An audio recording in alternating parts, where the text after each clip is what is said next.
जी, अस्सलाम वालेकुम students, how are you? जी बच्चों, ईद कैसी गुजरी आपकी? मेरी ईद तो लॉकडाउन में अच्छी गुजर गई।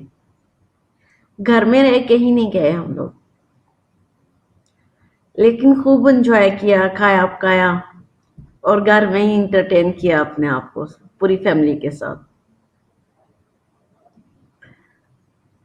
उम्मीद है आप लोगों की भी ईद अच्छी गुजरी होगी। चलें, आज का लेक्चर हमारा जो है हम स्टार्ट करते हैं। आज का लेक्चर हमारा है एक्टिविटी एंड एक्सरसाइज। एक्टिविटी और एक्सरसाइज का थोड़ा सा मैं आप लोगों को ये बताती जाऊं कि जब हम जो है हमारा बॉडी जो है एक्टिव रहता है। ये आपको इस स्लाइड में मुख्तलिफ एक्सरसाइजेस दिखाई गई हैं। अब जब हम जो है जॉगिंग, वॉकिंग, रनिंग करते रहते हैं, ठीक है, या मुख्तलिफ एक्सरसाइजेस करते रहते हैं, तो हमारा बॉडी जो है वो एक्टिव रहता है। ब्लड सर्कुलेशन नॉर्मल रहती है। जब ब्लड सर्कुलेशन नॉर्मल रहती है तो हमारा जो है रेस्पिरेटरी सिस्टम भी नॉर्मल रहता है, हार्ट का सिस्टम भी नॉर्मल रहता है। तो जब ये हमारा पूरा बॉडी जो है ये दो मेन सिस्टम पे इसका फंक्शन है, रेस्पिरेशन एंड हार्ट सर्कुलेशन पे। जब हार्ट सर्कुलेशन नॉर्मल होगी तो रेस्पिरेशन भी नॉर्मल होगी। जब रेस्पिरेशन नॉर्मल होगी तो हार्ट सर्कुलेशन भी नॉर्मल होगी। इन दो सिस्टम पे डिपेंड करता है पूरा बॉडी। अब जब ये दो सिस्टम नॉर्मल नहीं काम करेंगे तो वो पूरा बॉडी हमारा डिस्टर्ब हो जाएगा और डिफरेंट डिजीजेस होंगी। आज हम ये पढ़ते हैं कि हम कौन कौन सी एक्सरसाइजेस करते हैं, अगर एक्सरसाइजेस नहीं करते तो कौन सी डिजीजेस हो सकती हैं। सबसे पहले तो हम अपने ऑब्जेक्टिव की तरफ जाते हैं कि हमारे ऑब्जेक्टिव जो आज के हैं वो हम क्या पढ़ना चाह रहे हैं, और मैं क्या चाहूंगी कि मेरे student at the end of this session के क्या क्या उनको आना चाहिए। सबसे पहले तो define term mobility, joint mobility, body alignment and body mechanics. अब ये सारी चीजें जो है वो एक्टिविटी एक्सरसाइज का एक पार्ट है कि मोबिलिटी क्या है, जॉइंट मोबिलिटी क्या है, बॉडी अलाइनमेंट क्या है एंड मैकेनिक्स क्या है। इसकी डिफरेंट डेफिनेशंस मैं आपको अभी बताने जा रही हूँ। दूसरा हमारा ऑब्जेक्टिव है discuss the benefits of activity and exercise. अगर हम एक्टिविटी एक्सरसाइज करते हैं तो उसके बेनिफिट्स हमें क्या हो सकते हैं। Identify the principles of gravity that affect balance. अब एक प्रिंसिपल्स ऑफ ग्रेविटी है जो हमारे बैलेंस को इक्वल रखता है। अब हमारे बॉडी का बैलेंस इक्वल रखने के लिए वो कौन से प्रिंसिपल है जो जिसकी जो ग्रेविटी अगर नॉर्मल नहीं है तो वो हमारे बैलेंस पे इफेक्ट करेंगे। Discuss factor affecting mobility. वो कौन से फैक्टर हैं जो अफेक्ट करेंगे मोबिलिटी पे। फिर discuss the effect of immobility on human body. कुछ फैक्टर्स हैं कि वो अफेक्ट करेंगे हमारे बॉडी को और कुछ इफेक्ट करेंगे। अच्छा, अब उसके बाद वन बाय वन करने के बाद हम देखते हैं review anatomy and physiology of muscular skeletal system and characteristics of normal movement. तो आई होप कि आप लोगों ने मस्कुलोस्केलेटल सिस्टम पढ़ा होगा। पढ़ा है? मुझे यस या नो में बताएं, क्योंकि मुझे अगर आप लोगों ने पढ़ा है तो मैं इसको स्किप भी कर सकती हूँ और इसको मैं फ्लाइंग फ्लाइंग भी पढ़ा सकती हूँ। अगर नहीं पढ़ा तो फिर हमें थोड़ा सा इसका डिटेल करना होगा।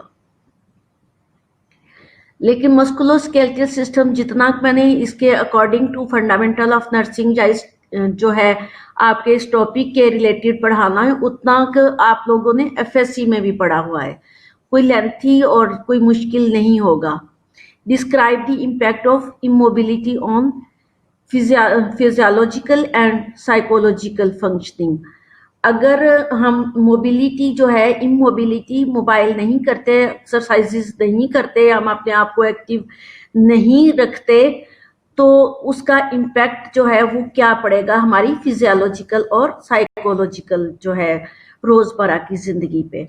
Apply nursing process while planning for the client with alter musculoskeletal system. अब अगर मस्कुलोस्केलेटल सिस्टम में अल्ट्रेशन है तो नर्सिंग इंटरवेंशंस क्या होंगी, नर्सिंग प्रोसेस हमने कैसे बनाना है, ये आज हम पढ़ने जा रहे हैं। आप देखते हैं कि ये पूरा आज कंप्लीट हो जाता है, अगर नहीं हुआ तो कल तक इंशाल्लाह कंप्लीट कर लेंगे। अब जैसा कि मैंने अपने कंटेंट्स पे बताया कि मोबिलिटी, अब the ability to move freely, easily, rhythmically and purposefully. अब मोबिलिटी मीन कि हमें अपने पूरे बॉडी सिस्टम को, पूरे ऑर्गन्स जो हैं हमारे मोबाइल हो रहे हैं, नॉर्मल फंक्शन कर रहे हैं, freely, easily, rhythmically and purposefully.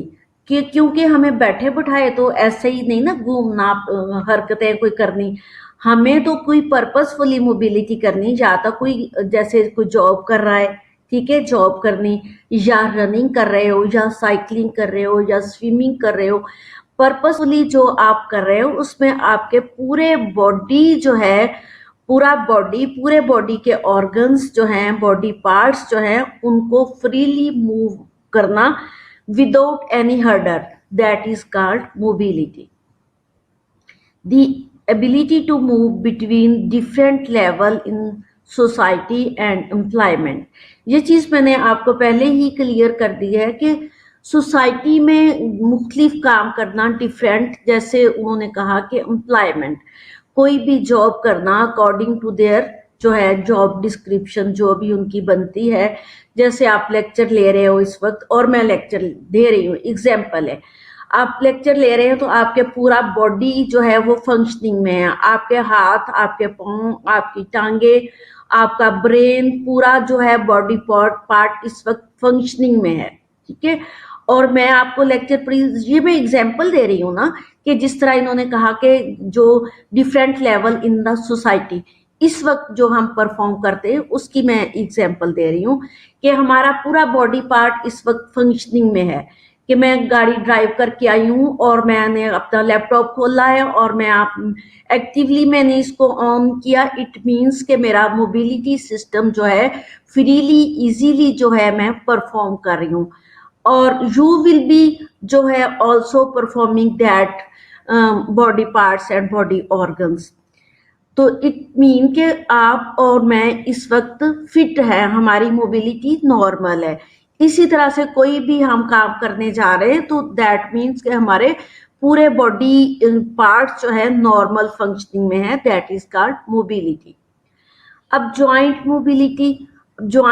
Mobility इसी तरह से जैसे हमारे पूरे बॉडी के हर पार्ट का, हर ऑर्गन का नॉर्मल फंक्शन करने को हम मोबिलिटी कहेंगे, इसी तरह से ज्वाइंट के जो है पूरे बॉडी के ज्वाइंट को नॉर्मली फंक्शन करने का नेम ज्वाइंट मोबिलिटी है।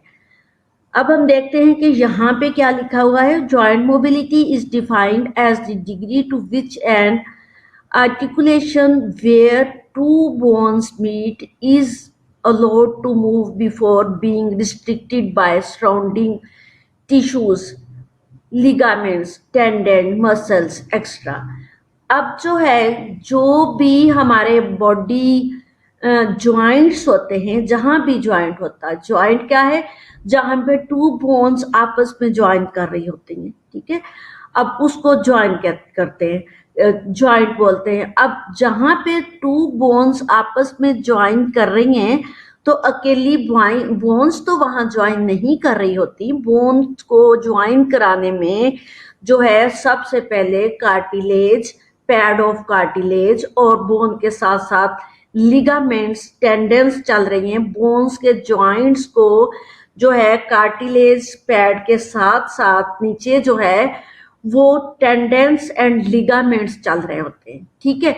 अब टेंडेंस और लिगामेंट्स जो हैं वो इनमें इलास्टिसिटी होती है जो बोन को जो है मूव कराती है।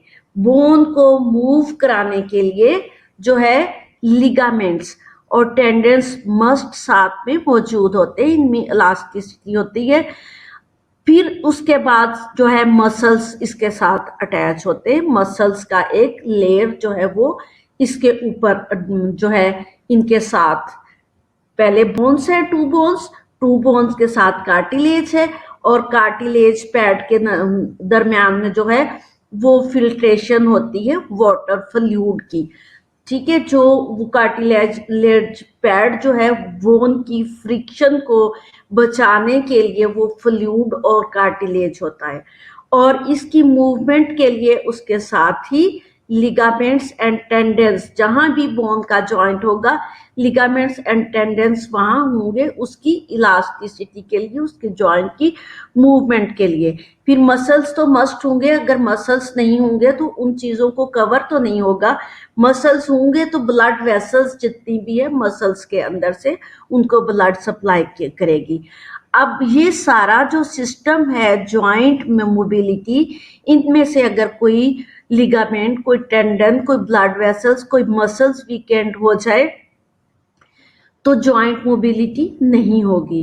तो इट मीन्स के जॉइंट मोबिलिटी के लिए ये सारा फंक्शंस जो है उसको जो है नॉर्मली होना जरूरी है, that is called joint mobility.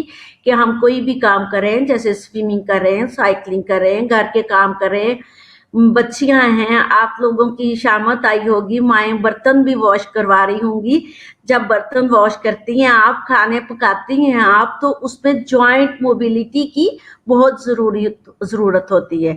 तो ये तभी होती है जब इसमें सारी चीजें नॉर्मल होंगी। नेक्स्ट चलते हैं हम, बॉडी एलिमेंट क्या है। अब बॉडी एलिमेंट अ फिजिकल और mental disorder, especially a mild illness, is called body ailment. A physical condition in which there is disturbance of normal functioning. अभी मैंने आप लोगों को बताया था कि मोबिलिटी क्या है और जॉइंट मोबिलिटी क्या है।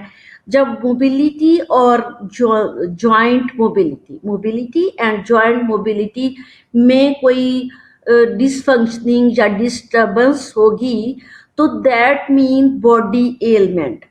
अब बॉडी एलिमेंट मीन के माइल्ड इलनेस, अगर हमारे जॉइंट मोबिलिटी नॉर्मल नहीं है तो हम चल नहीं सकते, ठीक है।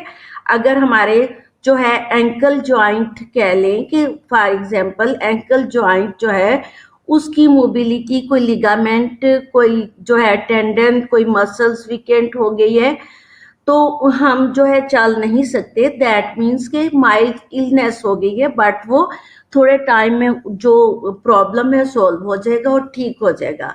तो body element mean a physical और मेंटल, इसी तरह मेंटली अगर कोई डिस्टर्बेंस है, मेंटली जो है इसमें भी बहुत सारी चीजें आती हैं कि मेंटली डिसऑर्डर किस तरह हुआ, या तो बहुत सारी स्ट्रेस होगी, या ओवर बर्डनाइज होगा, या कोई टेंशन होगी, या फिर जो है स्लीप पैटर्न नॉर्मल नहीं होगा, किसी वजह से नींद पूरी नहीं होगी, कोई ना कोई रीजन थी जिसकी वजह से मेंटल डिसऑर्डर हुआ।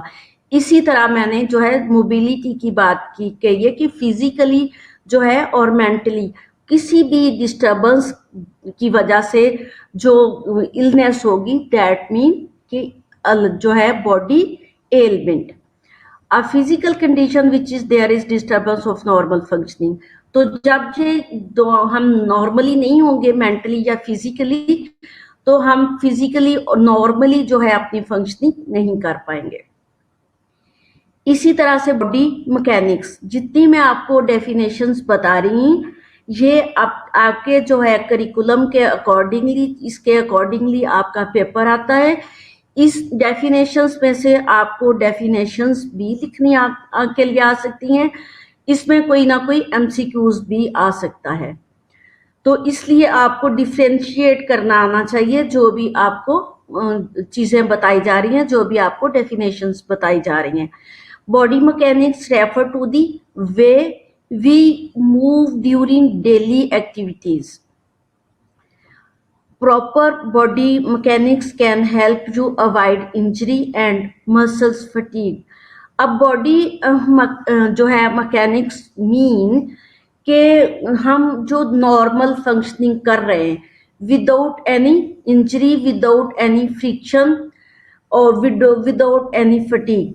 हमें इंजरी, फ्रिक्शन, मसल फटीगनेस तब होगी जब हमें माइल्ड इलनेस होगी, फिजिकली या मेंटली हम फिट नहीं होंगे।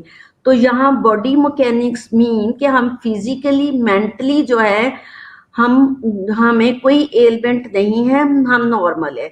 हमारी मोबिलिटी, हमारी जॉइंट मोबिलिटी, हमारी फिजिकल एक्टिविटी और हमारी मेंटल एक्टिविटी इज नॉर्मल। तो दैट मीन्स के बॉडी मैकेनिक्स है। Body mechanics is referred to way we move during daily activities. Proper body mechanics can help you avoid injury and muscle fatigue. हो गया। Follow those guidelines. अब ये जो है थोड़ा सा डिस्टर्बेंस हो रही है क्योंकि रेड लाइन से जो है थोड़ा दिखना मुश्किल हो रहा है। Guidelines of proper body mechanics: bend at your hip and knee instead of your waist।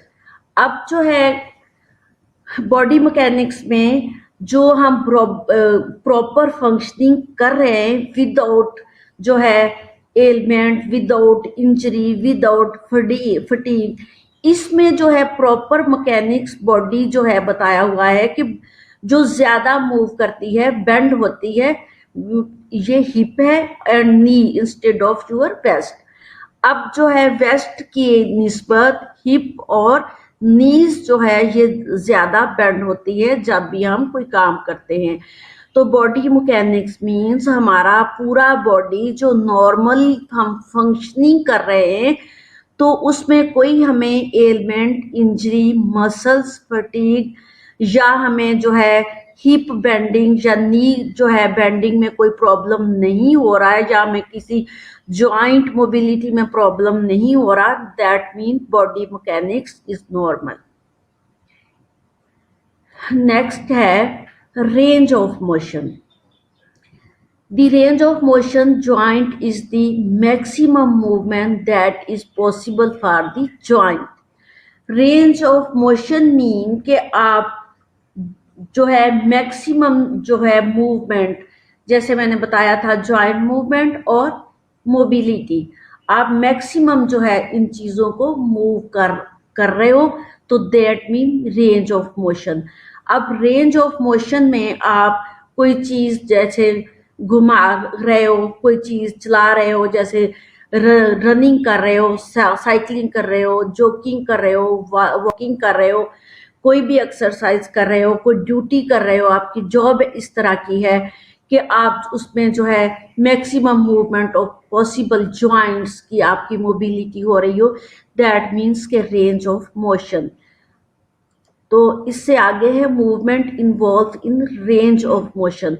अब रेंज ऑफ मोशन मीन कि हमारे बॉडी फंक्शनिंग, जॉइंट मूवमेंट करना और नॉर्मली मूवमेंट करना, मैक्सिमम मूवमेंट करना मीन रेंज ऑफ मोशन है।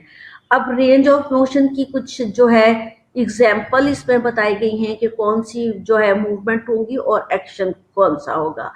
इसमें flexion है। अब flexion decreasing the angle of joint, bending of elbow. अब फ्लेक्शन मीन मैं आपको कुछ पिक्स भी दिखाती हूँ कि जिसमें हमारे जॉइंट मोबिलिटी होगी। अब कोई भी पूरे बॉडी में कोई भी जॉइंट जो है उसको फ्लेक्स करना। अब पिक मैं आपको बाद में दिखाती हूँ, अपनी स्लाइड में आपको बाद में दिखाती हूँ, लेकिन मैं आपको यहाँ से दिखाती हूँ। ये मेरा नॉर्मल हैंड है ना, ठीक है।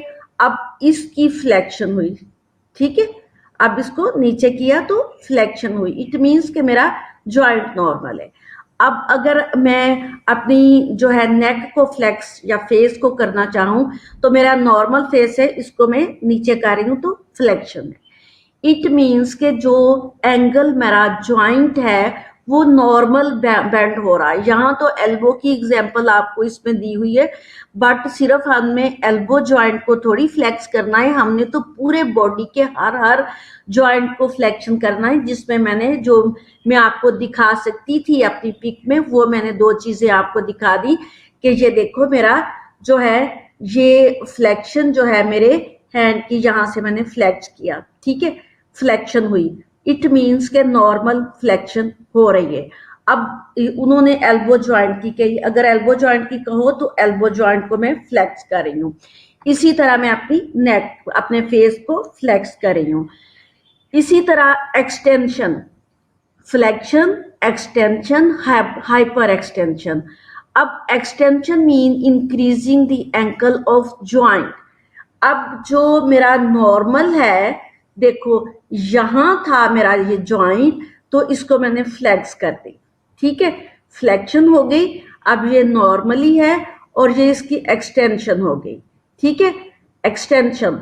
अब ये नॉर्मल नहीं है, ये मैं बेंड कर रही हूँ थोड़ा पीछे को, तो it means extension and hyper extension, ठीक है। अगर flexion, normal, extension and hyper extension. इसी तरह मैं अपना फेस, अभी तो स्टूडेंट्स आप लोगों को मैं खुद से ये कर करके दिखा रही हूँ। जब आप लोग क्लासरूम में होते हो तो मैं एक स्टूडेंट को, बॉय को अपने पास खड़ा करती हूँ, तो उससे ये सारी एक्सरसाइजेस करवाती हूँ। अभी जो मेरा पूरा टॉपिक है ये सारा एक्सरसाइजेस का ही है, ठीक है। मैं एक बॉय को अपने साथ खड़ा करती हूँ और उससे एक्सरसाइजेस करवाती हूँ, और इसी तरह फिर मैं मुख्तलिफ स्टूडेंट्स को बुलवाती हूँ और ये एक्सरसाइजेस करके आप लोगों का कंसेप्ट क्लियर कर देती हूँ। आई होप कि इस वक्त भी जो मैं आपको करके दिखा रही हूँ ये आप लोगों का कंसेप्ट इंशाल्लाह क्लियर होगा। अब मैंने आप लोगों को रेंज ऑफ मोशन में 3 एक्सरसाइजेस बताई हैं। 3 एक्सरसाइजेस में एक्शन जो हम करेंगे उसमें flexion, extension and hyper extension. अब मैं आपको अगली स्लाइड में लेके जा रही हूँ। देखो अब ये जो है आपको दिखाई हुई है फ्लेक्शन, ठीक है, फ्लेक्शन हो रही है, और ये जो है फ्लेक्शन है, एक्सटेंशन एंड हाइपर एक्सटेंशन।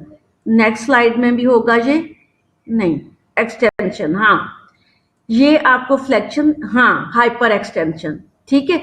अब ये तीनों चीजों को कवर करेगी जो मैंने आपको करके दिखाया। ये फ्लेक्शन है, ये एक्सटेंशन है, और ये हाइपर एक्सटेंशन, ठीक हो गया।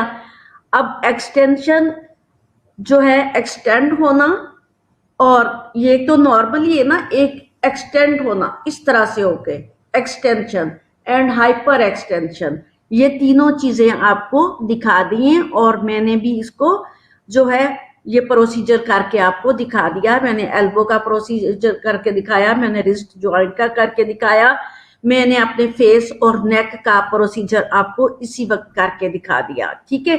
डेमोस्ट्रेट करके मैंने खुद भी दिखाया, आपको अपने पिक भी दिखा रही हूँ, और आपको जो है वो रीडिंग में भी बता रही हूँ, ठीक है।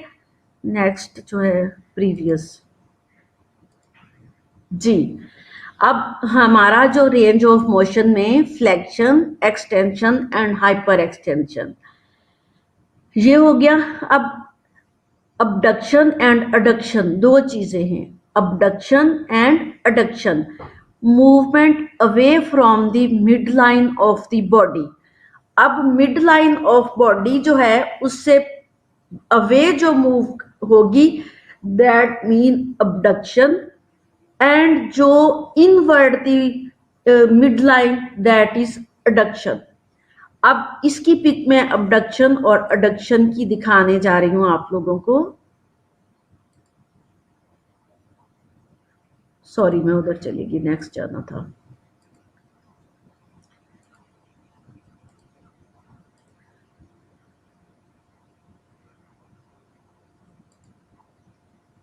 ये देखें अबडक्शन और अडक्शन। अब जो है अबडक्शन मीन ये मिड लाइन है ना, ये टांग जो है बिल्कुल आपकी मिड लाइन है, मिड लाइन से जो आउटवर्ड को जा रहा है, देखो आपको एरो नजर आ रहा है पिक में, तो दैट मीन अबडक्शन। अब ये अबडक्शन जो है किसी भी बॉडी पार्ट की हो सकती है। आपको एग्जाम्पल जो दी है वो एक लेग की दी है, ठीक है, अबडक्शन। और अडक्शन जो है वो इनवर्ड होगा अगली स्लाइड में। अब देखो अडक्शन, अब आपको दो चीजों की एग्जाम्पल दे दी। एक तो लेग की उन्होंने दी है कि अवे फ्रॉम दी बॉडी या अवे फ्रॉम दी लाइन, जो उसने अपनी लाइन एक जो है अलाइनमेंट दिखाई, उससे अवे जो था वो अबडक्शन था, और इसके ऑपोजिट जो है वो अडक्शन है। अब अडक्शन जो है 180 के एंगल पे उसने जो है अपने आर्म को इनवर्ट किया हुआ है। इनवर्ट जो चीज होगी दैट मीन अडक्शन, आउटवर्ड जो मूवमेंट होगी that mean abduction. Abduction and adduction. Abduction mean outward and adduction mean inward 180 के एंगल पे। Is it clear students? अब मैं वापस उसी स्लाइड पे जा रही हूँ। नेक्स्ट हमारी एक्सरसाइज कौन सी है जी? अबडक्शन और अडक्शन क्लियर हो गया बेटा। अब ये देखो, abduction mean movement away from the midline of the body and adduction mean movement toward the midline of the body। अब हमारा जो है डिफरेंस किया मैंने abduction और adduction में। abduction mean के inward of the midline and adduction mean toward the midline 180 के एंगल पे। और इसी तरह रोटेशन एंड सर्कमडक्शन। अब रोटेशन मीन, एक रोटेशन से ही आप देख लीजिए तो जो है किसी चीज को रोटेट करना, घुमाना मीन के रोटेशन। और सर्कमडक्शन दो चीजें। अब rotation mean movement around its central axis. अब जो है किसी चीज को इस तरह घुमाना मीन रोटेट करना मीन रोटेशन। और जो है सर्कमडक्शन मीन किसी चीज को इनवर्ड एंड आउटवर्ड। इनवर्ड इस तरह से नहीं, जो सर्कुलर में रोटेशन में जैसे रोटेट किया है, रोटेट जो है इनवर्ड एंड आउटवर्ड दोनों में रोटेट करना। ये देखो, रोटेशन मीन तो जो चीज हम रोटेट कर रहे हैं, ठीक है, कोई भी चीज हम रोटेट कर रहे हैं दैट मीन के रोटेशन। अब ये देखो मेरे जो है एंकल, एल्बो एंगल पूरा रोटेट हो रहा है। इसी तरह अगर हम अपनी जो है नेक को रोटेट करना चाह रहे हैं वो भी रोटेट, कोई भी हम अपना बॉडी का जॉइंट रोटेट करें, इसी तरह हम अपनी इस तरह बाजू को रोटेट कर मीन के रोटेशन। अब इसके ऑपोजिट जो है सर्कमडक्शन। सर्कमडक्शन जिस तरह हमने रोटेट किया इसी तरह हमने पीछे को भी रोटेट किया। अब मैं आपको अब इस तरह एक दफा मैं आपको ये रीड करके दिखाती हूँ, इसके बाद मैंने आपको जो है डेमोस्ट्रेट करके भी दिखा दिया, इसके बाद मैं आपको पिक भी दिखा देती हूँ ताकि आप लोगों का कॉन्सेप्ट जो है वो क्लियर हो जाए। अब rotation mean movement around its central axis, ठीक है, जो भी सेंट्रल एक्सिस, जो भी बॉडी पार्ट आप रोटेट करना चाह रहे हैं उसके सेंट्रल एक्सिस उसके नॉर्मल अलाइनमेंट पे हो। और सर्कमडक्शन वो जो आप सर्कुलर जो है घुमा रहे हो या रोटेट कर रहे हो उसको ऑपोजिट भी कर सकते हो, ठीक है। अब जिस तरह से मैं अपने बाजू को इस तरह से रोटेट कर रही हूँ और इसको मैं ऑपोजिट भी रोटेट कर सकूं, दैट मीन्स सर्कमडक्शन। अब हम वहां तक चलते हैं जहां पे इसकी पिक है। बेटा मेरे बताने पे समझ आ रही है आप लोगों को?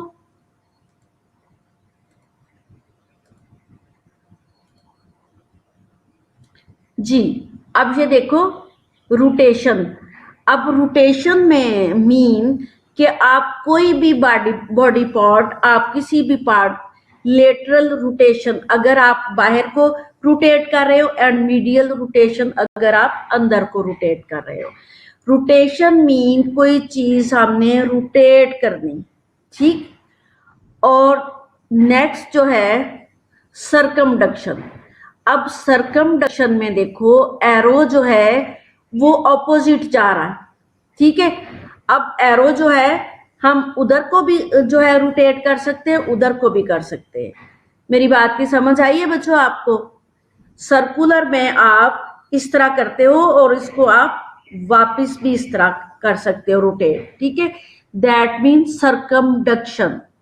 रोटेशन मीन आप कोई चीज रोटेट कर रहे हो, चाहे वो आपकी नेक है, चाहे आपकी बैक जो लेग है, चाहे आपका फुट है, चाहे आपकी एल्बो जॉइंट है, चाहे आपकी जो है आर्म है, तो रोटेट आप कर सकते हो किसी भी आप अपने बॉडी फंक्शनिंग के लिए कहीं भी आप इसको यूज एक्सरसाइज के अलावा रूटीन वर्क के लिए भी ये चीजें काम में लानी पड़ती हैं।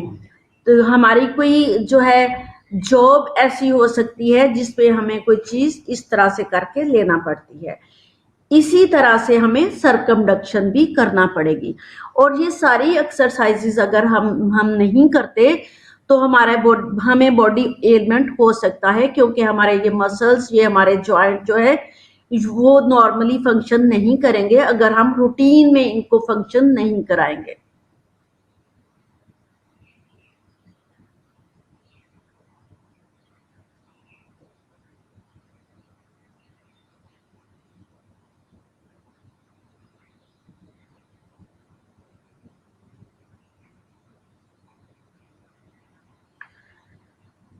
रोटेशन मीन के रोटेट करना किसी चीज को, सरकमडक्शन मीन के हमने उसको सर्कुलर जो है लेके जाना और वापस भी सर्कुलर में लेके जाना, ठीक हो गया। अब इसी तरह जिस तरह से हमने कुछ जॉइंट मूवमेंट की हैं, इसी तरह से कुछ और एक्शन भी है। अब आप लोगों को ये थोड़ा सा जो है डिफ्रेंशिएट करना मुश्किल हो जाता है जब आप लोग एमसीक्यूज या एससीक्यूज में कुछ लिखने के लिए आ जाए, तो ये जितने भी एक्शन और मूवमेंट है आप इनको जो है सबको मिक्स अप कर देते हो। तो पहले जितनी भी जॉइंट मूवमेंट थी उनको आपने इनके साथ मिक्स अप नहीं करना। यहाँ जो है वो हमने क्या क्या पढ़ी है, हमने वहां पढ़ी है, मैं उस स्लाइड तक लेके जाऊं आप लोगों को।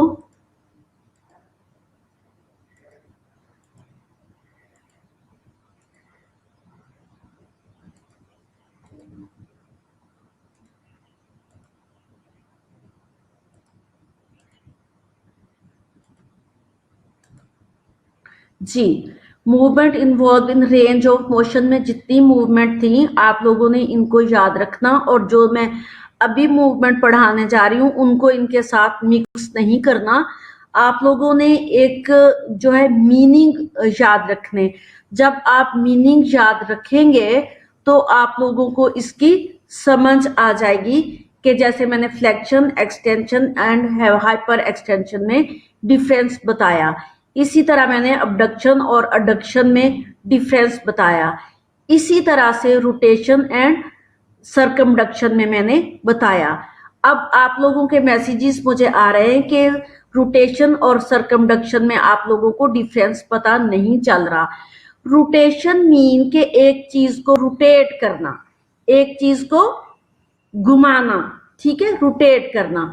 सरकमडक्शन मीन के इसको ऑपोजिट और इनवर्ड आउटवर्ड तो इसको नहीं कह सकते कि इसको हमने रोटेट किया और वापस रोटेट किया, दैट मीन्स सरकमडक्शन, ठीक है। सर्कुलर में, जैसे सर्कुलर में हमने सर्कल में घुमाया, ठीक है, और उस सर्कल को हम वापस भी लेके जा रहे हैं। आज आप लोगों ने मेरी एक्सरसाइज खूब करानी है, लेकिन रोटेशन में हम सिर्फ रोटेट कर रहे हैं एक साइड पे। डिफरेंस की समझ आ गई होगी। अब जितनी भी रेंज ऑफ मोशंस में की मैंने एक्शंस और मूवमेंट बताई हैं, अब इस दूसरे हम एक्शन ऑफ एंड मूवमेंट की तरफ जाएं तो आप लोगों ने उनको इसके साथ मिक्स अप नहीं करना। एक्शन एंड मूवमेंट, इसमें आपको डिफरेंट जो है एंगल से क्वेश्चन आ सकता है, रेंज ऑफ मोशन, क्योंकि action, write down the action of range of motions. आपको एक्सरसाइजेस के नेम से भी आ सकेगा, जॉइंट एक्सरसाइजेस के नेम से भी आ सकेगा, और आपको डिफरेंट रोटेशन या जो है abduction, adduction, hyper extension, extension, इस तरह से कोई ना कोई जो है एमसीक्यूज में भी आ सकेगा, या किसी एक की डेफिनेशन भी पूछी जा सकेगी बाय नेम। इसी तरह से कुछ हमारी एक्सरसाइजेज हैं, aversion, inversion, pronation and supination. अब जो है अवर्जन, इन्वर्जन, दो चीजों को आपने देखना, इनको ऑपोजिट करना होगा। Eversion, turning the sole of the foot outward by moving the ankle of joint. आप अपना फुट जमीन के ऊपर रखें, पूरा फुट जमीन के ऊपर रखें और उसको आउटवर्ड घुमाएं, रोटेट करें आउट। आपको रोटेशन का भी पता चल जाएगा कि रोटेशन की आप क्वेश्चनिंग कर रहे थे कि रोटेशन क्या होगा। आप अपना पूरा फुट जो है वो जमीन पे रखें, ठीक है, फ्लोर पे, और उसको आउटवर्ड जो है रोटेट करें, ठीक है। आउटवर्ड जब रोटेट करेंगे तो इट मीन्स के इवर्जन, ठीक है। और inversion, turning the sole of the foot inward by moving the ankle of joint. अब इसी फुट को आप इनवर्ड जो है अपने जो है मिड लाइन के जो है अंदर की तरफ करें, तो इनवर्ड करें, तो ये क्या होगा, इन्वर्जन।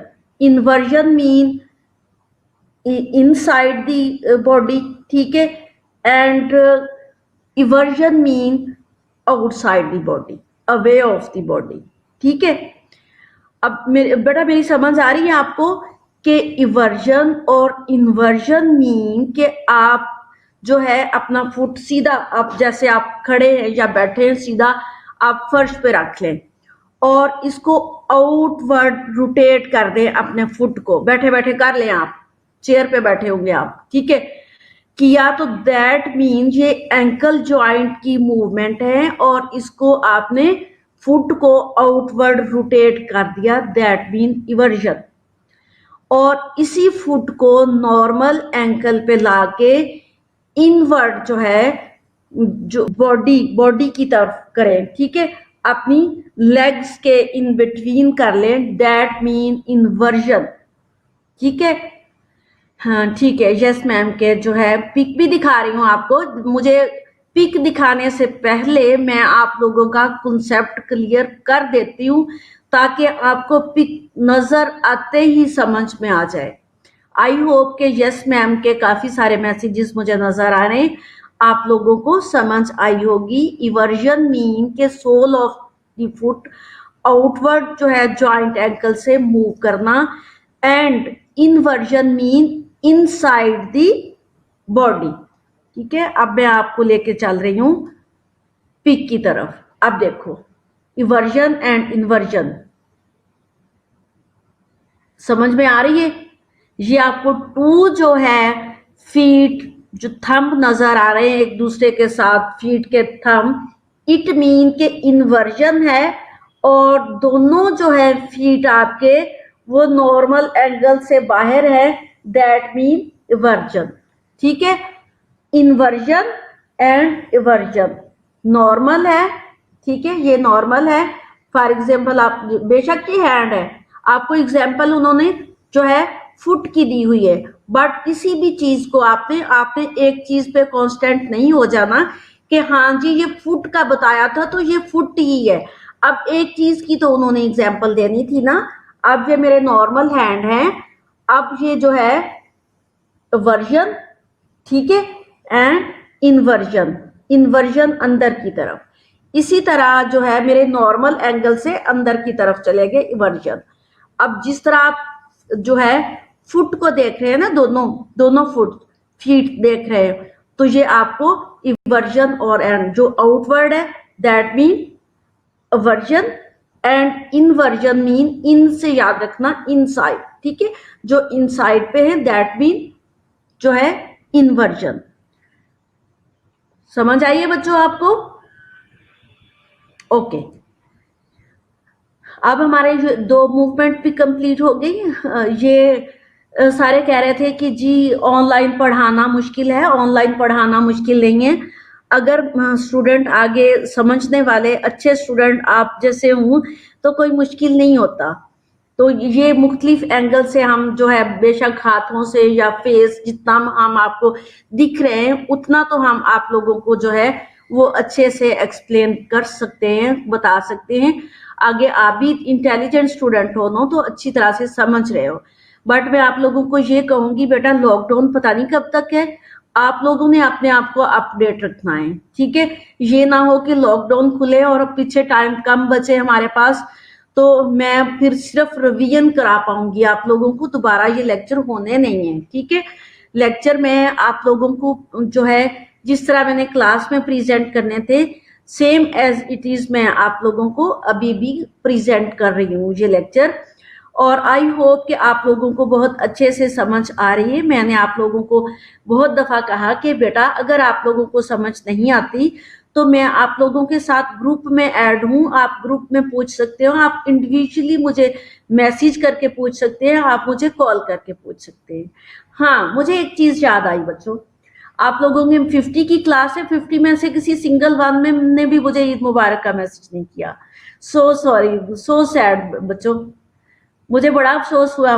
मुझे लग रहा कि मैं अपना सबसे ज्यादा टाइम जो है इस वक्त सब टीचर से ज्यादा टाइम मैं स्पेंड कर रही हूँ आप लोगों के साथ। मेरे जो है डेली 2 लेक्चर होते हैं आप लोगों के साथ, तो मैं सारा दिन वेट कर रही हूँ। मैं ईद के टरू मरू में भी इंतजार किया लेकिन आप लोगों ने किसी सिंगल वन ने भी मुझे ईद मुबारक का मैसेज नहीं किया। मैं नाराज हूँ आप लोगों से, ठीक है। बाकी मेरी सारी क्लासेस के सारे स्टूडेंट्स थे जो पढ़ के चले गए काफी सालों से, उन्होंने भी मैसेज किए। वेरी बैड, ठीक है। चले आगे, इवर्जन एंड इन्वर्जन की आप लोगों को समझ आ गई। अब pronation and supination. Pronation and supination हम देखते हैं कि प्रोनेशन और सुपिनेशन में क्या फर्क है। Moving the palm facing downward when held in front of the body, ठीक है। एंड सुपिनेशन का मतलब क्या है कि moving the palm facing upward when hold in front of the body. अब ये जो चीज है देखो आपको कभी भी समझ नहीं आएगी जब तक आपको पिक नहीं दिखाऊंगी, जब तक आपको करके नहीं दिखाऊंगी, ठीक है। अब इन दोनों को भी आपस में जो है अब गुज़श्ता ईद मुबारक, ठीक है, वेरी गुड। तो आप इसको एडमिट तो करो ना कि आप लोगों ने जो है ईद मुबारक कहना चाहिए था, आप लोगों को मुझे कहना चाहिए था कि नहीं? मुझे बहुत फील हुआ है ये। अच्छा, अब प्रोनेशन का मतलब है मूविंग द पाम, ठीक है। अब ये पाम है, moving the palm facing upward when pronation, moving the palm facing downward when held in front of the body. आपको इसकी समझ नहीं आएगी। ये जो है प्रोनेशन और एंड सुपिनेशन का मतलब है कि हम अपना हैंड जो है एक बार अपवर्ड, ये जो है अपवर्ड किया मैंने अपना हाथ, मेरा पूरा हाथ आपको जो है अपवर्ड इस तरह नजर आ रहा है ना, अपवर्ड मीन सुपिनेशन। इनमें 2 बोन्स है, radius and ulna. Radius and ulna इस वक्त पैरेलल चल रही है जब हम अपवर्ड जो है अपने पूरे जो है हैंड को रख रहे हैं, ठीक है। मेरी आपको पूरा आर्म नजर आ रहा है कि पूरा आर्म मैंने सीधा इस तरह किया हुआ है। दैट मीन के moving the palm facing upward when held in front of the body, ठीक है, ये अपवर्ड है। अब इसमें जो radius and ulna, radius bone जो थंब से आती है जहां से हम पल्स फील करते हैं, जिस बोन के साथ, दैट मीन रेडियस, और दूसरी साइड की हमें हमारी अल्ना होती है। अब रेडियस और अल्ना पैरेलल चल रही है। जब हम इसको डाउनवर्ड कर देते हैं, moving the palm facing downward when held in front of the body, तो मैं आपको एक पिक दिखाने वाली हूं कि रेडियस और अल्ना क्रॉस कर जाती हैं एक दूसरे के ऊपर। रेडियस और अल्ना क्रॉस कर जाती है एक दूसरे के ऊपर, तो दैट मीन के pronation and supination. Supination mean के upward and pronation mean downward. अब मैं आपको पिक की तरफ लेके चलती हूँ। मैंने आप जो है परफॉर्म करके आपको दिखा दिया है, मैंने अपना प्रोसीजर करके आपको दिखा दिया है, और मैं आपको पिक दिखाने जा रही हूँ। ये देखो, प्रोनेशन एंड सुपिनेशन। प्रोनेशन, ये देखो, एंड सुपिनेशन। अब सुपिनेशन जो है, इसमें radius and ulna are parallel, ठीक है।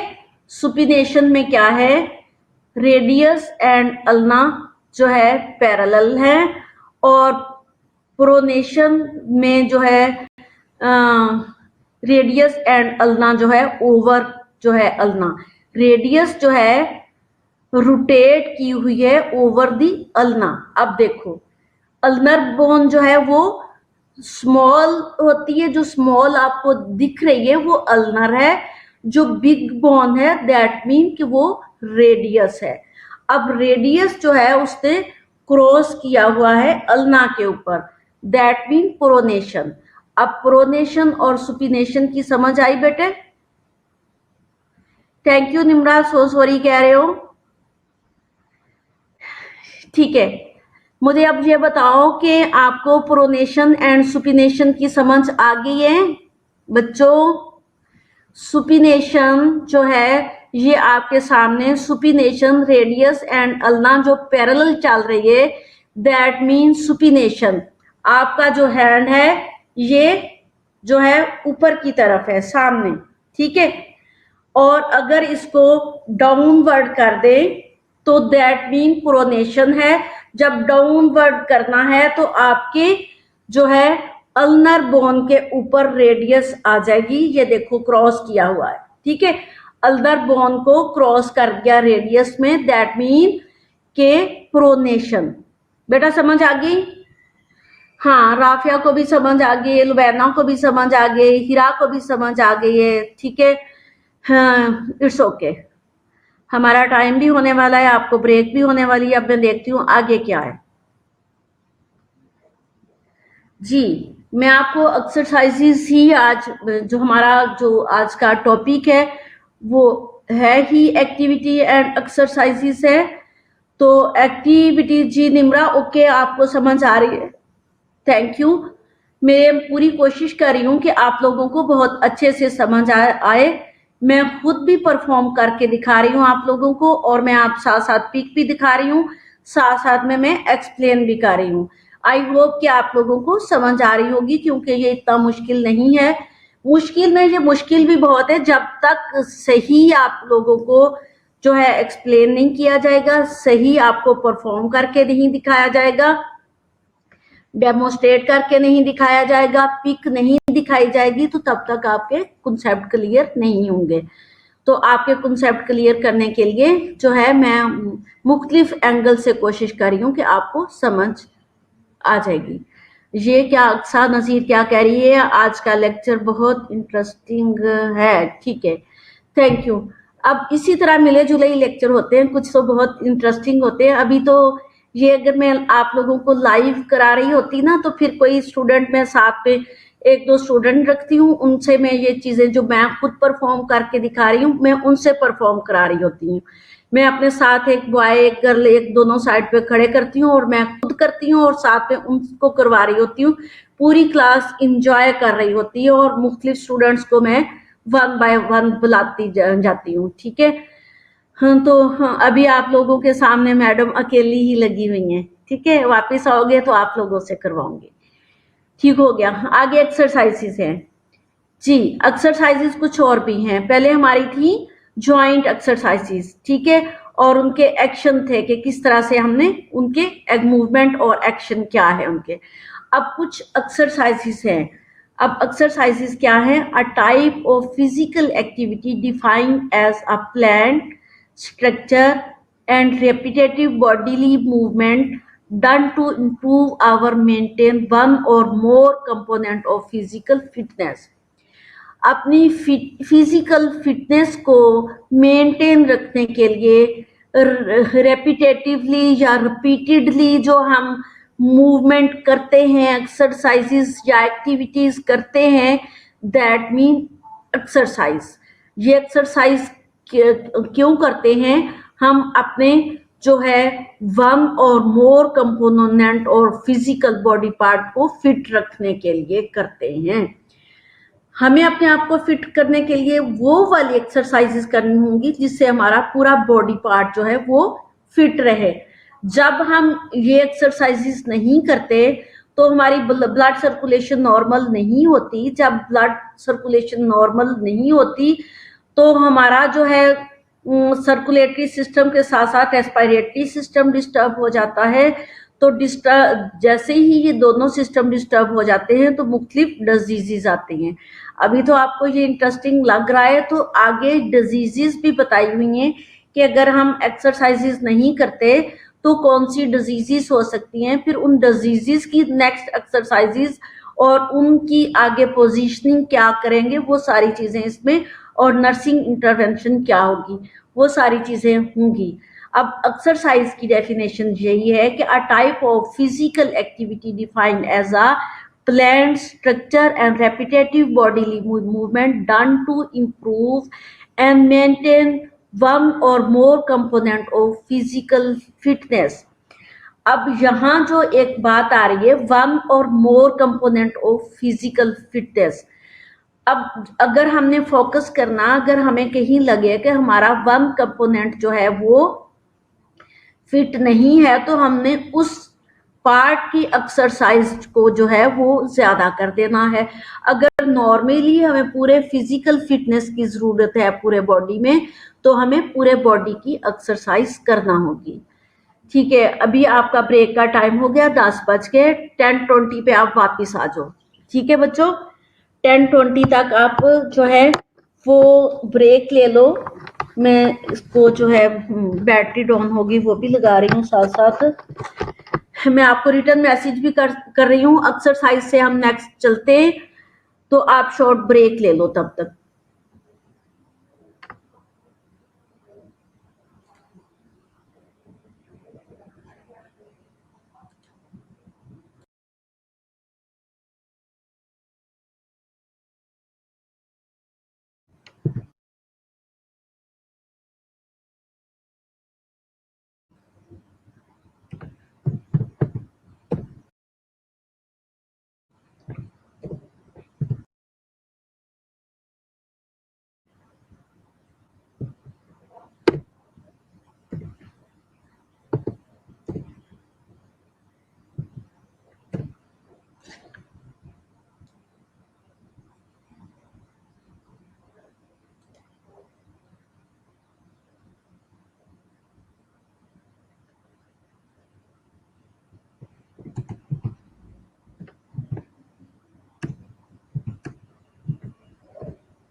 ऊपर हो गए जी। अस्सलाम वालेकुम स्टूडेंट्स। हाँ जी, वापिस आ गई हूँ मैं जी। एक्सरसाइज से स्टार्ट कर रहे थे हम दोबारा, ठीक है। अब एक्सरसाइज से दोबारा जो स्टार्ट कर रहे थे, तो एक्सरसाइज तो मैंने बता दिया कि टोटल बॉडी की नॉर्मल जो है फंक्शनिंग फिटनेस मीन एक्सरसाइज, जो भी हम मूवमेंट, जो भी हम एक्सरसाइजेज, जो भी हम एक्शन करते हैं, दैट मीन कि हम पूरे टोटल बॉडी की फिटनेस के लिए करते हैं। और उसमें वन पार्ट अगर कोई डैमेज हुआ है या कोई वीकनेस हुई है या कोई उसको प्रॉब्लम हुआ, तो वो हम उस अकेले पार्ट की फिटनेस के लिए उसकी एक्सरसाइजेस अकॉर्डिंगली करते हैं, ठीक है। अब टाइप्स ऑफ एक्सरसाइज में जो है आइसोटोनिक एक्सरसाइज, ठीक है। अब अक्सर आइसोटोनिक एक्सरसाइज जो है, इसमें dynamic exercise in which the muscles tension is constant and muscle shorten to produce contraction and movement, running, walking, swimming and cycling. इसमें जो है आइसोटोनिक एक्सरसाइजेस, इसमें जो है जो मसल्स टेंशन है वो कांस्टेंट रहती है। हमारे मसल्स जो है, जैसे लॉन्ग बोन है ना, लॉन्ग बोन के जितने भी मसल्स है लॉन्ग बोन्स के साथ साथ चल रहे हैं, वो कांस्टेंट रहते हैं, ठीक है। और शॉर्टन टू प्रोड्यूस कंट्रैक्शन, अगर हम उसको कंट्रैक्ट करेंगे तो शॉर्ट होंगे, अदरवाइज जो एक्सरसाइजेस बताई गई हैं जैसे running, walking, swimming and cycling. अब आप अपने जो है जहन पे जोर दें, देखें कि अगर हम रनिंग, साइकिलिंग, स्विमिंग करते हैं या वॉकिंग करते हैं, तो हमारे ये जो है लॉन्ग बोन्स और हमारे मसल जो है ये कांस्टेंट रहेंगे। हम तेज तेज तेज तेज भागते हैं या स्विमिंग करते हैं, तो हमारे जो है आर्म्स और लेग्स और जितने बॉडी के मसल्स हैं वो कांस्टेंट रहेंगे, बट उनकी हैवी एक्सरसाइजेस हो रही होती हैं, ठीक है। अब वो रिड्यूस तब होंगे जब हम उनको जो है कॉन्ट्रैक्ट करेंगे, ठीक है, अदरवाइज वो कांस्टेंट रहेंगे।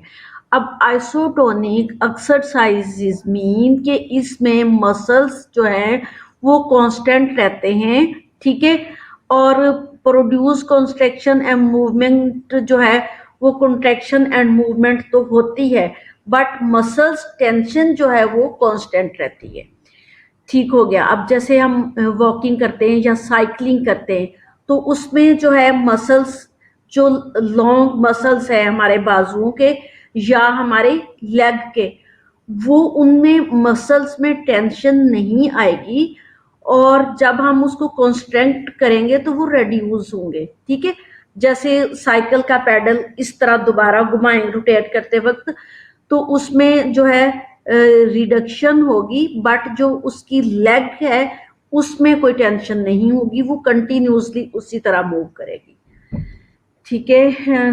दूसरा जो है, ये मैं आपको एक्सरसाइजेस पढ़ा रही हूँ, ठीक है। पहले मैंने रेंज ऑफ मोशन के एक्शन आपको पढ़ाया कि रेंज ऑफ मोशन थी वो भी एक्सरसाइजेस, ठीक है, थी वो भी exercises, but range of motion की एक्सरसाइजेस थी।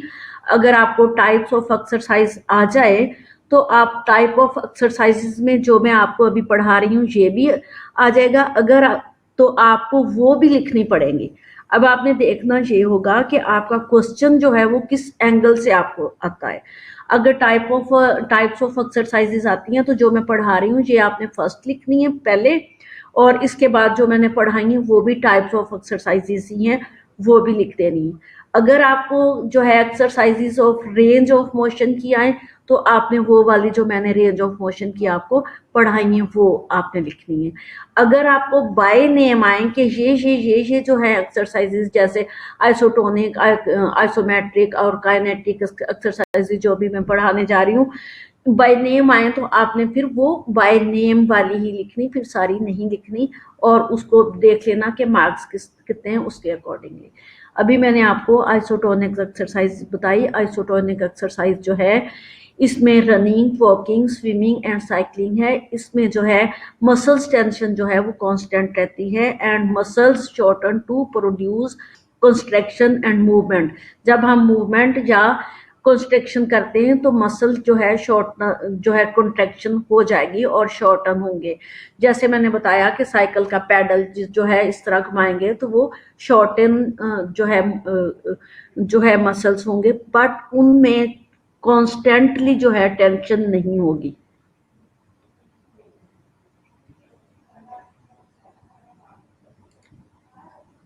जी, टाइप्स ऑफ एक्सरसाइज। अब आइसोमेट्रिक एक्सरसाइज जो है उसमें मैंने बताया था कि जैसे इसके आप दोनों बाजू देख रहे हो ना, इस बाजू में जब वो उसने स्विमिंग की या साइकिलिंग की तो वो कंटिन्यूसली उसकी एक जो है टेंशन थी, इक्वल टेंशन, ठीक है। कुछ अगर वो पैडल लगा रहा साइकिल के तो लेग की इस तरह थी, या स्विमिंग कर रहा है तो तब भी ये जो हमारे लॉन्ग मसल्स है इनमें इक्वल टेंशन थी। बट ये आइसोमेट्रिक जो है इसकी एक्सरसाइजेस तो वही है, बट इसमें जो है are those isometric are those in which there is change in muscles tension, ठीक है, but no change in muscles length.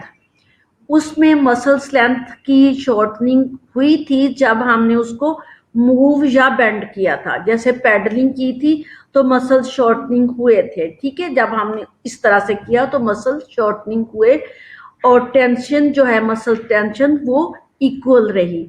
अब ये जो एक्सरसाइजेज है ये देखो आपको पिक में नजर आ रहा है कि हम अपने हाथों को जोर से इस तरह करें एक्सरसाइजेज, या हम एक दूसरे जैसे कहते हैं ना पंजा लड़ा लें तो एक दूसरे के साथ करते हैं, तो उसमें हमारी एक्सरसाइज की टेंशन जो है अकॉर्डिंग टू हमारे जितना हमने फोर्स लगाई है उससे चेंज होती रहेगी, ठीक है।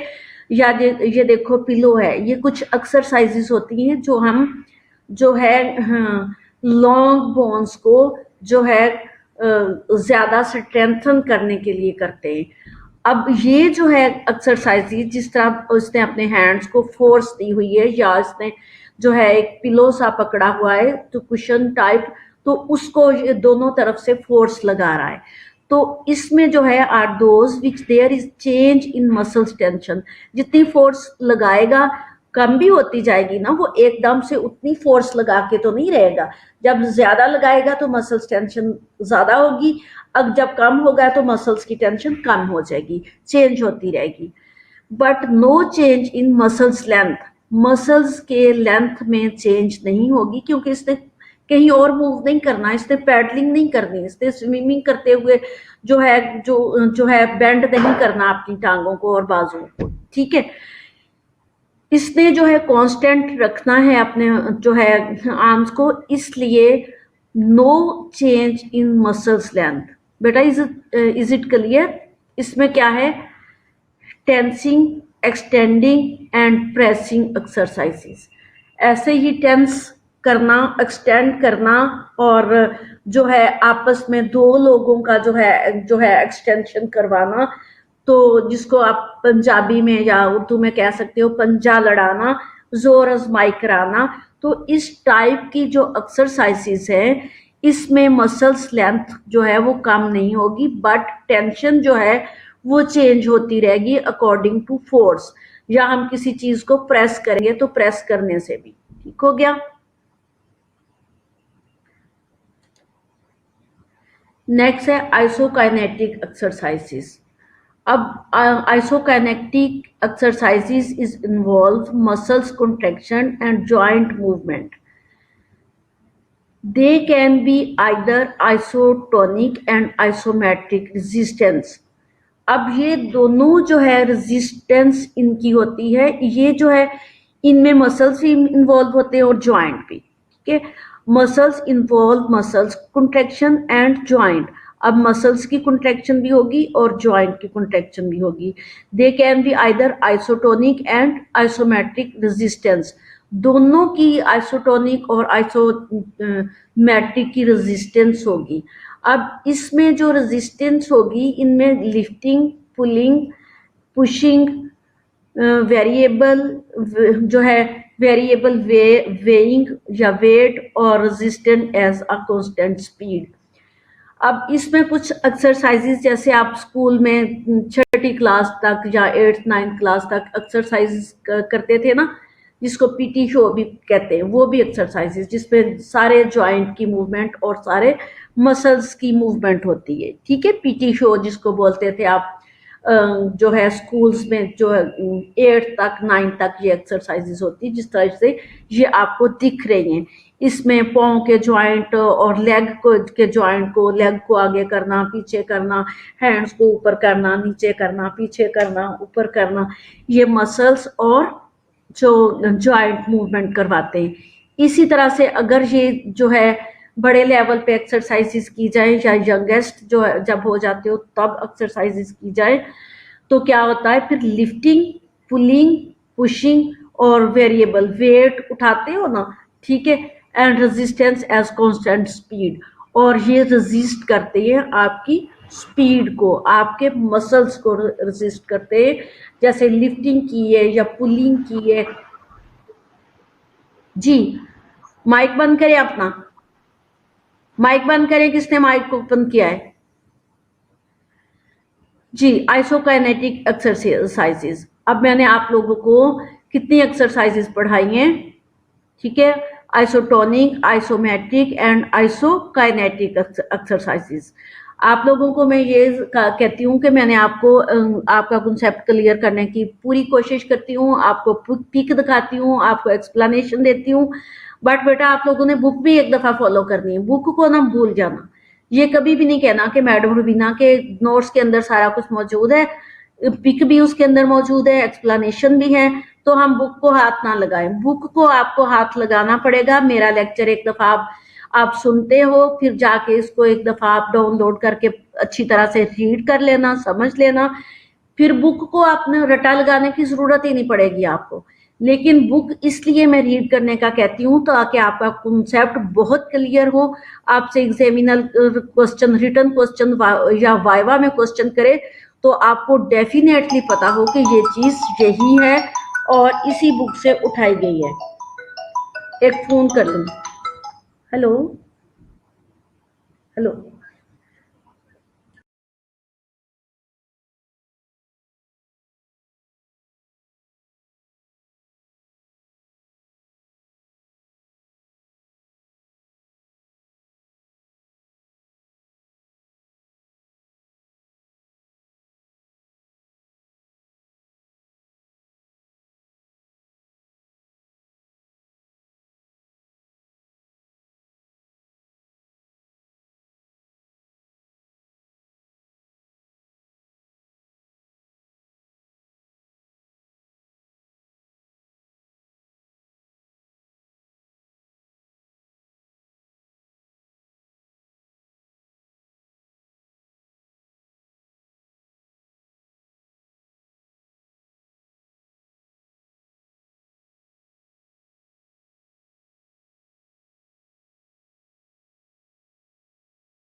हेलो। जी स्टूडेंट्स, बेटा मैं 5 मिनट के लिए होल्ड कर रही हूँ। मैडम नसीम के फादर की डेथ हो गई, मैं जरा 1 मिनट आई, ठीक है।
जी बेटा, मैं वापस आ गई हूँ।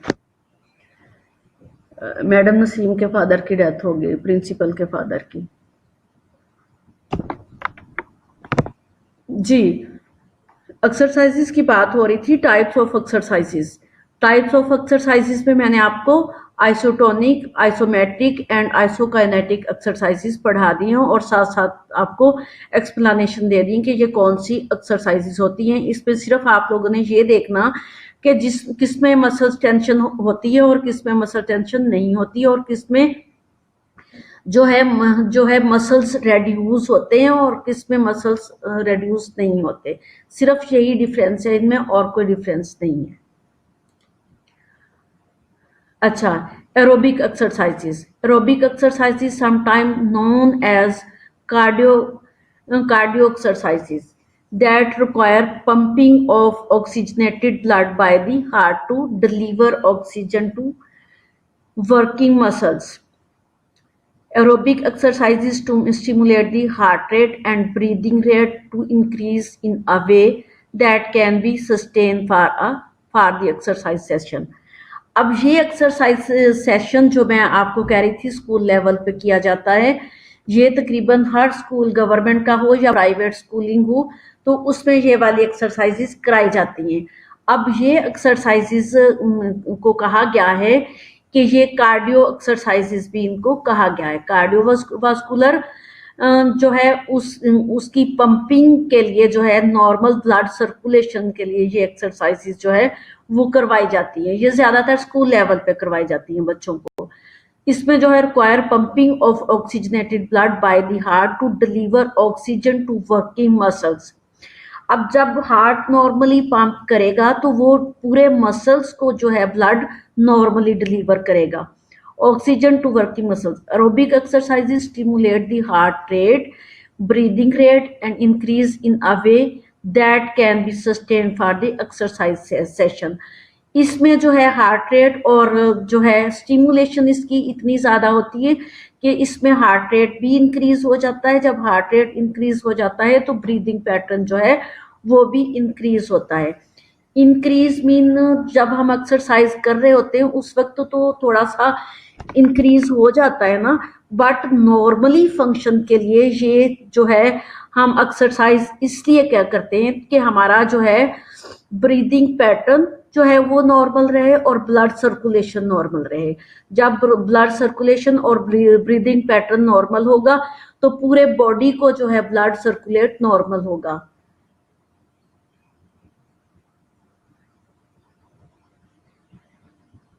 जी, महक का क्वेश्चन है कि अगर किसी का ब्लड जो है उसकी सर्कुलेशन पुअर हो तो वो एक्सरसाइज कर सकता है, ऑक्सीजन नहीं पहुंच सकती।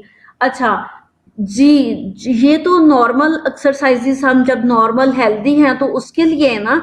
अगर किसी को जो है ब्रीदिंग पैटर्न या कोई डिजीज है और या ओल्ड एज है तो उसके अकॉर्डिंगली वो नॉर्मल जो है उसकी सर्कुलेशन नॉर्मल नहीं है तो उसको ये एक्सरसाइजेस हेल्दी जो है यंग या हेल्दी जो चिल्ड्रन है उसकी तरह से नहीं करना होंगी।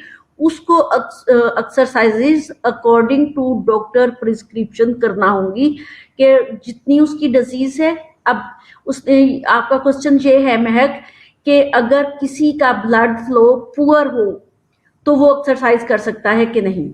अब अगर ब्लड सप्लाई पुअर हो इट मीन्स कि उसको कोई डिजीज है तो ब्लड सप्लाई पुअर हुआ ना, तो उसका पहले ही ब्लड सप्लाई पुअर है, ऊपर से हम एक्सरसाइजेस करा के तो उसकी जो है इंस्पायरेशन एक्सपायरेशन और भी खराब कर देंगे। तो इसलिए उसको अकॉर्डिंग टू देयर नीड जो है डॉक्टर प्रिस्क्रिप्शन के अकॉर्डिंगली एक्सरसाइज करना होगी।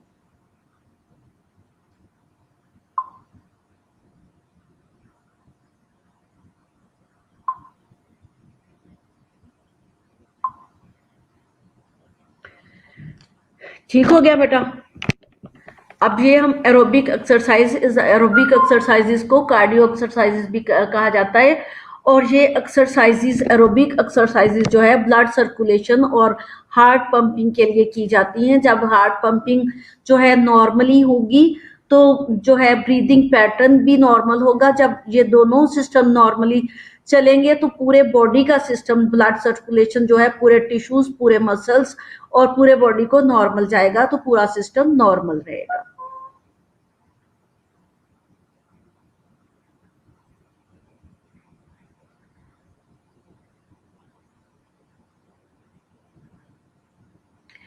जी, अब क्वेश्चन बेटा आप कर रहे हो, मुकद्दस का क्वेश्चन है कि एस्थमा का जो है कनेक्शन ब्लड फ्लो से जो है ठीक हो सकता है।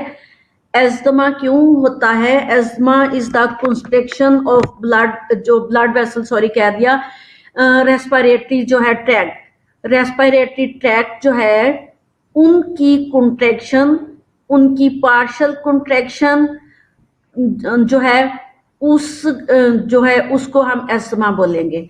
अब जो कॉन्ट्रैक्ट, जो पार्शियल जो है उसकी जो है कॉन्स्ट्रिक्शन हो गई है, कॉन्स्ट्रिक्शन, ठीक है, नैरोइंग ऑफ द जो है एयरवे, तो उसमें ब्लड, जब हम ब्लड पंपिंग तो नॉर्मल होगा, ब्लड उसमें ऑक्सीजन लेवल नॉर्मल नहीं जाएगा क्योंकि वो पार्शली ऑब्स्ट्रक्शन है उसमें, ठीक है, स्टीनोसिस हो गई है, तो अस्थमा का हम लेबल करेंगे। अब डिपेंड करता है कि उस अस्थमा को हमने साथ साथ मैनेज करना है, तब फिर हमने उसको एक्सरसाइज बतानी है। बट ये हम हर पेशेंट को प्रिस्क्राइब करते हैं कि उसने बैठना नहीं है बेड पे चढ़ के। अगर उसको अस्थमा भी है तो वो स्विमिंग नहीं कर सकता, साइकिलिंग नहीं कर सकता, इस तरह की एक्सरसाइजेस नहीं करता, तो वो कम से कम आस्ता आस्ता वॉक कर ले, ठीक है, आस्ता आस्ता वॉक कर ले, बजाय के उस वो बेड के ऊपर चढ़ के बैठा हुआ है। अब एस्थमा का पेशेंट जैसे ही चलेगा उसका जो है डिफिकल्टी इन ब्रीदिंग होगी, शॉर्टनेस ऑफ ब्रीथ होगा, तो उसको पहले शॉर्टनेस ऑफ ब्रीथ उसकी मैनेज करनी होगी according to prescription of the doctor, या जो भी उसको डिजीज है उसके अकॉर्डिंगली, तो फिर उसको एक्सरसाइज का कहा जाएगा। ऐसे पेशेंट जो है उनको बेड पे चढ़ा के नहीं बिठाना, उनको उसकी डिजायर के मुताबिक एक्सरसाइजेस करानी है। अगर वो जो आपके सामने पिक है इस तरह की एक्सरसाइजेस करेंगे, वो तो फौरन गिर जाएंगे, उनकी शॉर्टनेस ऑफ ब्रीथ और डिफिकल्टी इन ब्रीदिंग हो जाएगा, ठीक है। अब हम नेक्स्ट चलते हैं, बेनिफिट ऑफ एक्सरसाइज। जितने आपके कंटेंट से उस कंटेंट के अकॉर्डिंगली मेरे लेक्चर बने होते हैं। बेनिफिट ऑफ एक्सरसाइजेस में जो है increases joint flexibility, tone and range of motion. जब हम एक्सरसाइजेस करते हैं जॉइंट एक्सरसाइजेस, तो उसमें क्या होता है, जॉइंट फ्लेक्सिबिलिटी जो है वो इंक्रीज हो जाती है, टोन उनकी इंक्रीज होती है एंड रेंज ऑफ मोशन हमारे इंक्रीज हो जाते हैं।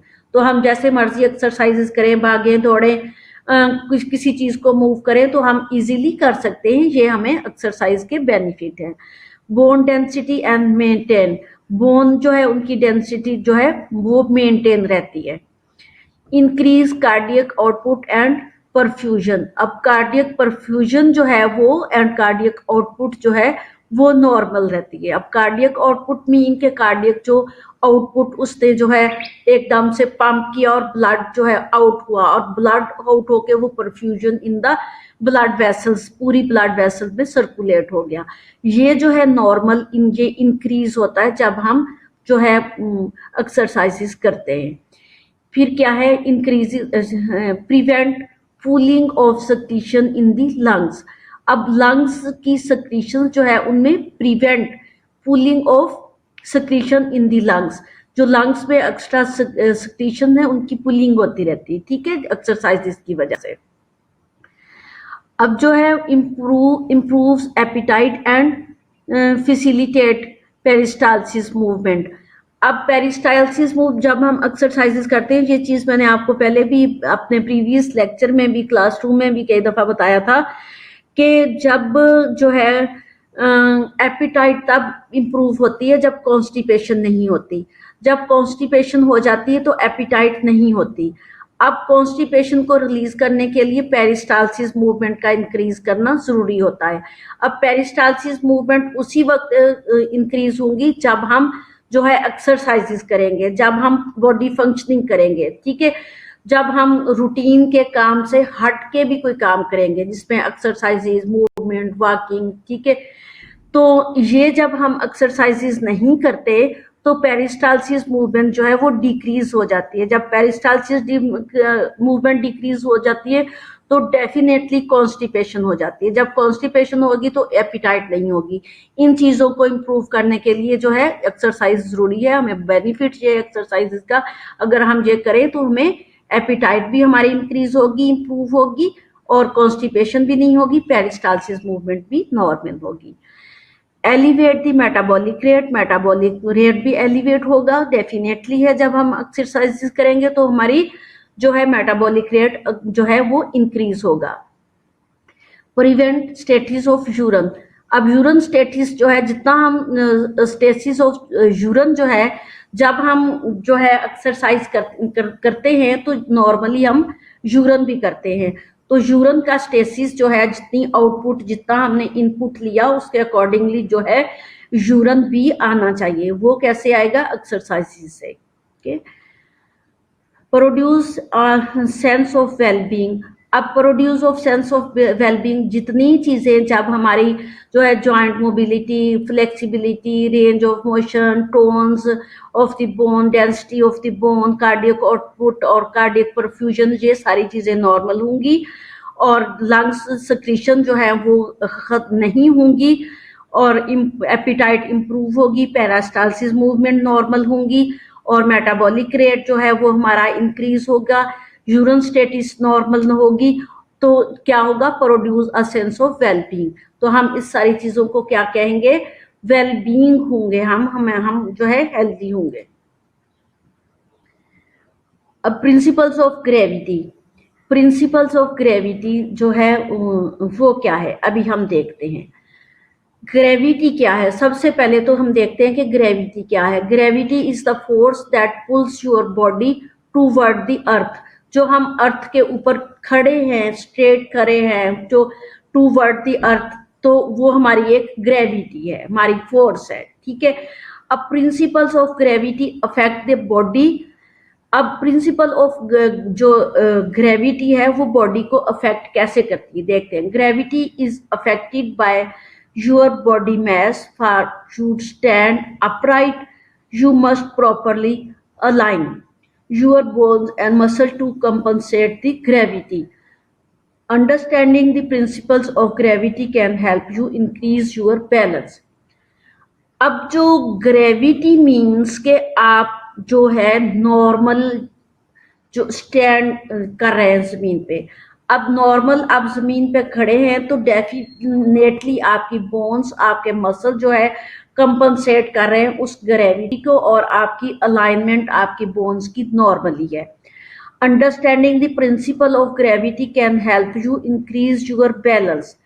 अब ये इसकी जो है समझ में जो बात आ रही है, understanding of principles of gravity, ये है कि इंक्रीज योर बैलेंस, आपका बैलेंस नॉर्मल होना चाहिए। अब इसमें प्रिंसिपल ऑफ ग्रेविटी में मीन कि आपकी जो अलाइनमेंट है वो आपकी नॉर्मल, अगर आप कहीं खड़े हैं तो बैलेंस में खड़े हैं। अब आप खड़े हैं तो आपकी मिड लाइन जो है ये आगे यहीं पे खत्म नहीं हो रहा, आगे जो है ग्रेविटी की मिड लाइन और उसके प्रिंसिपल्स को आगे जो है एक्सप्लेन किया गया है। तो इसमें ये है कि प्रिंसिपल ऑफ ग्रेविटी मीन कि आपकी ग्रेविटी फोर्स जो है, आप स्टैंड कर रहे हैं जमीन पे तो आपकी अलाइनमेंट जो है वो प्रॉपरली नॉर्मल है। जब आपकी अलाइनमेंट नॉर्मली स्टैंड कर रहे हैं आप फ्लोर के ऊपर, फर्श के ऊपर, तो आपकी बोन्स, आपके मसल्स जो है वो कंपनसेट कर रहे हैं दैट ग्रेविटी के साथ, ठीक है। जैसे आप खड़े हैं आपके मसल्स और आपकी बोन्स वैसे ही वो उसके साथ कंपनसेट कर रही होंगी। फिर जो है principles of gravity can help you increase your balance. अब ये आपकी ग्रेविटी जो है आपके बैलेंस को इंक्रीज करेगी। अगर आप नॉर्मल हैं, आपको कोई एलिमेंट नहीं है, आप नॉर्मली, आपकी अलाइनमेंट जो है वो नॉर्मली है, तो ग्रेविटी जो है वो आपकी को फोर्स लगा के आपके बैलेंस को नॉर्मल रखेगी, इंक्रीज करेगी। नेक्स्ट देखते हैं कि अगर ग्रेविटी जो है अगर हमारी अलाइनमेंट नॉर्मली नहीं है तो क्या होगा। प्रिंसिपल्स ऑफ ग्रेविटी में line of gravity, base of support and gravity and the body. इसमें जो है सेंटर ऑफ द ग्रेविटी क्या है। Center of the gravity, the center of the gravity occur in the body at a point where weight is equally distributed on all sides.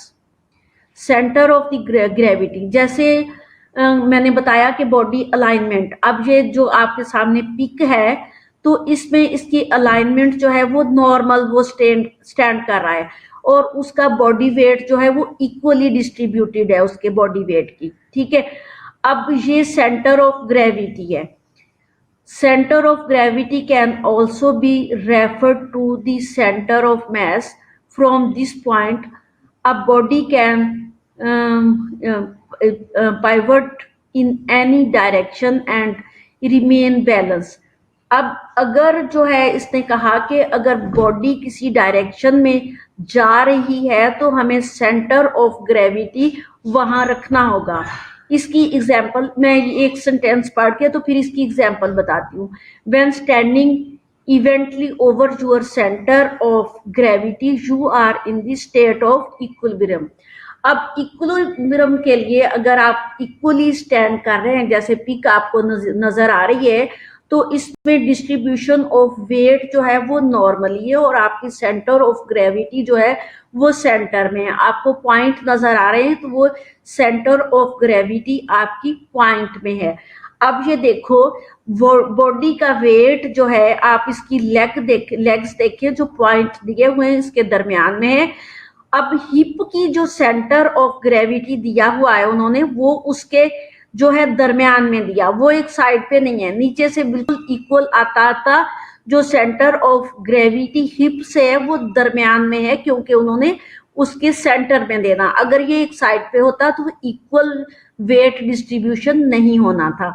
इसी तरह से centre of gravity उन्होंने side से आपको major करके दिखाई हुई है कि इसी तरह अगर ये जो है सीधा खड़ा होता, ये साइड पे खड़ा हुआ ना, तो साइड से उन्होंने सेंटर ऑफ ग्रेविटी दी हुई है। अगर ये इसका फेस हमारी तरफ होता बिल्कुल सीधा जिस तरह मैं आपको दिख रही हूँ, तो इसका सेंटर ऑफ ग्रेविटी जो है ये जो है मिड लाइन हमारे नोज से, हमारे फोरहेड से, हमारे 2 आईज के दरमियान से, हमारे नोज से होता हुआ, हमारे स्टर्नम से होता हुआ हमारी सेंटर ऑफ ग्रेविटी था, ठीक है। अब ये चीज जो है मैं आपको बताती जा रही हूँ कि प्रिंसिपल ऑफ ग्रेविटी क्या है। तो ग्रेविटी का मतलब है कि फोर्स जिसमें इक्वल डिस्ट्रीब्यूशन है, जो फोर्स लगा के हमने इक्वल जो है अपने आप को रखना है, अलाइनमेंट को रखना है। और ग्रेविटी मीन जो ग्राउंड की, जमीन की ग्रेविटी फोर्स है, ठीक है। सेंटर में कोई सेंटर ऑफ ग्रेविटी मीन कि हमने equal distribution of the body weight रखना है। इसके आगे कुछ और पिक्स हैं जिससे आपको और भी क्लियर हो जाएगा जी। बेस ऑफ ग्रेविटी, अब ये देखें, अब इसके हाथ में वेट है और ये चल रहा है। अब वेट की वजह से इसका जो है एंगल नॉर्मल नहीं रहा। मे बी इसके पास जो वेट है वो 20 केजी का, दिखने में तो हमें छोटा सा लग रहा है ना, मे बी 20 केजी का। अब 20 केजी का इसने दोनों हाथों पे अगर रखा हुआ तो इसकी जो है सेंटर ऑफ ग्रेविटी तो नहीं ना रहा। अब इसने सेंटर ऑफ ग्रेविटी के लिए बेस बनानी है, बेस ऑफ सपोर्ट देनी है। अब base of support mean how wide you spread your feet determine your base of support. अब जितना बॉडी वेट है उसके पास, उसकी जो है बेस को सपोर्ट देने के लिए, जो है अपनी ग्रेविटी को नॉर्मल रखने के लिए उसने क्या किया है, उसने फीट को जो है वो आगे किया है, ठीक है। अब फीट पे जो लाइन आपको नजर आ रही है ये उसकी सेंटर ऑफ ग्रेविटी या उसकी बेस ऑफ सपोर्ट कर ले। अगर वो अपनी इस लेग को आगे सपोर्ट के लिए आगे ना करता तो डेफिनेटली उसने गिर जाना था। The closer your centre of gravity is to the ground. अब ग्राउंड पे आपने सेंटर ऑफ ग्रेविटी के करीब अपना जो है वो जो है फुट या फीट रखे हैं, कि जिस तरह से आपको लग रहा है कि मेरा सेंटर ऑफ ग्रेविटी ये होगा, अदरवाइज मैंने गिर जाना है। The more support you will have, the further apart you place your feet. जितनी आप फोर्स लगा सकते हो उतनी लगा के आपने अपने फीट को आगे करके सेंटर ऑफ ग्रेविटी देके बेस ऑफ सपोर्ट किया, इसको कहेंगे। अब ये जो सेंटर ऑफ ग्रेविटी आपने खुद से बनाई है ताकि आप गिर ना जाए, आपने उसको बेस ऑफ सपोर्ट किया कि दी स्टीडर योर विल फीट। अब ये जो है इसको सपोर्ट किसने दिया, स्टीडर किसने किया, बचाया किसने, आपके फीट ने, जो आपने फील किया कि अगर मैंने यहाँ से गिर जाना तो वहां पे आपने अपने फीट को फोर्स देके सपोर्ट देके आपने तो जो है बचाया। A good base of support is needed if you are doing heavy lifting और मूविंग हैवी ऑब्जेक्ट। अब यही चीज उसने एंड पे कही कि good support needed if you are doing heavy lifting और हैवी वेट। अगर हैवी मूविंग और हैवी लिफ्टिंग या हैवी कोई वेट आपने उठाया है तो उसको आपने उस ऑब्जेक्ट के हैवी वेट के लिए आपने अपने वेट को नॉर्मली करने के लिए क्या करना है, आपने बेस ऑफ सपोर्ट देना है। ठीक है, अब बेस ऑफ सपोर्ट कैसे देना, आपने उसके अकॉर्डिंगली खुद से उस बेस ऑफ सपोर्ट को मैनेज करना। Line of gravity, line of gravity जो आपको स्टार्ट में मैंने दिखाया था तो ये वही है line of gravity. The line of gravity is, time हो गया जी बेटा, द लाइन ऑफ ग्रेविटी से हम नेक्स्ट पढ़ेंगे। मैडम सादिया आ चुकी है, उनका लेक्चर स्टार्ट हो गया है। लाइन ऑफ ग्रेविटी से हम दोबारा इंशाल्लाह कल स्टार्ट करेंगे। ओके, अल्लाह हाफिज। स्लाइड शेयर आपने कहा है, मैं आज ही कर देती हूँ।